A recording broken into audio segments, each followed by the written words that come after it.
முதலில் 1 லிட்டர் அபிமானி 100 லிட்டர் தண்ணீரில் கலந்து பயிர்களுக்கு பயன்படுத்தினேன். அதன் பிறகு 20 நாட்கள் கழித்து மீண்டும் பயன்படுத்த சொன்னார்கள். அவர்கள் கூறிய முறையில் தொடர்ந்து பயன்படுத்திய போது பயிர்களின் வளர்ச்சி மிகவும் நன்றாக இருந்தது. இரண்டாவது டோஸாக ஓபக்ஸ் பயன்படுத்துமாறு கூறினார்கள்.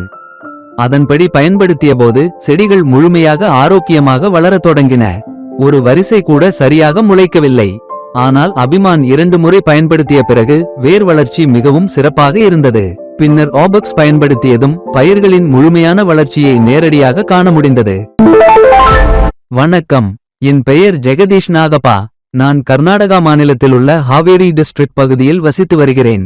எனக்கு மொத்தம் 3 ஏக்கர் நிலம் உள்ளது. அதில் தக்காளி, பீர்க்கங்காய் மற்றும் பல்வேறு பயிர்களை பயிரிட்டு வருகிறேன்.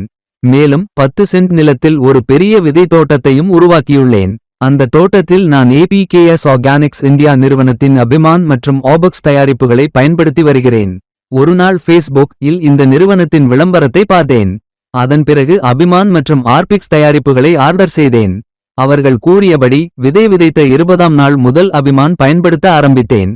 முதலில் 1 லிட்டர் அபிமானி 100 லிட்டர் தண்ணீரில் கலந்து பயிர்களுக்கு பயன்படுத்தினேன். அதன் பிறகு 20 நாட்கள் கழித்து மீண்டும் பயன்படுத்த சொன்னார்கள். அவர்கள் கூறிய முறையில் தொடர்ந்து பயன்படுத்திய போது பயிர்களின் வளர்ச்சி மிகவும் நன்றாக இருந்தது. இதற்கு முன்பு நாங்கள் அதிக அளவு ரசாயன உரங்களையும் மருந்துகளையும் பயன்படுத்தினோம். ஆனால் அந்த அளவுக்கு நல்ல வளர்ச்சி எங்களுக்கு கிடைக்கவில்லை. பிறகு இரண்டாவது டோஸாக ஓபக்ஸ் பயன்படுத்துமாறு கூறினார்கள். அதன்படி பயன்படுத்திய போது செடிகள் முழுமையாக ஆரோக்கியமாக வளரத் தொடங்கின. இதுவரை இந்த தயாரிப்புகளை சுமார் 10 முறை பயன்படுத்தியுள்ளேன். தற்போது நான் விதை உற்பத்திக்காகவே இந்த பயிர்களை வளர்த்து வருகிறேன்.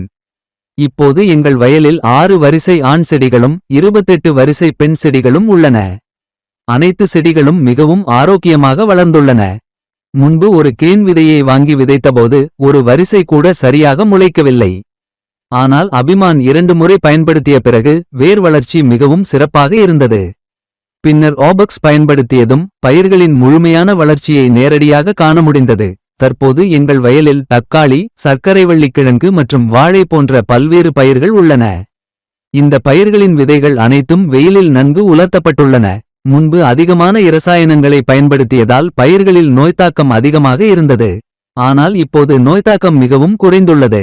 உண்மையாகச் சொன்னால் நோயே இல்லை என்று சொல்லலாம். இப்போது எந்தவிதமான மருந்துகளையும் நான் தெளிக்கவில்லை.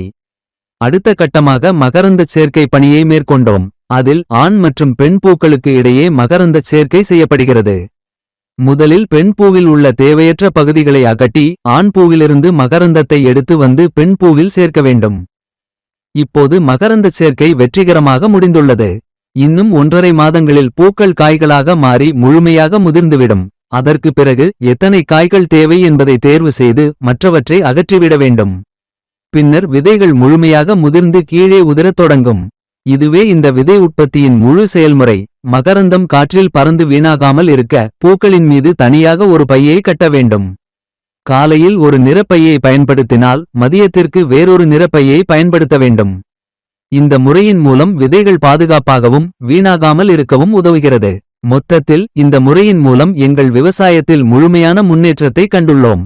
வேர் வளர்ச்சி, செடிகளின் ஆரோக்கியம், நோய் எதிர்ப்பு, விதைத்தரம் அனைத்திலும் நல்ல மாற்றம் கிடைத்துள்ளது.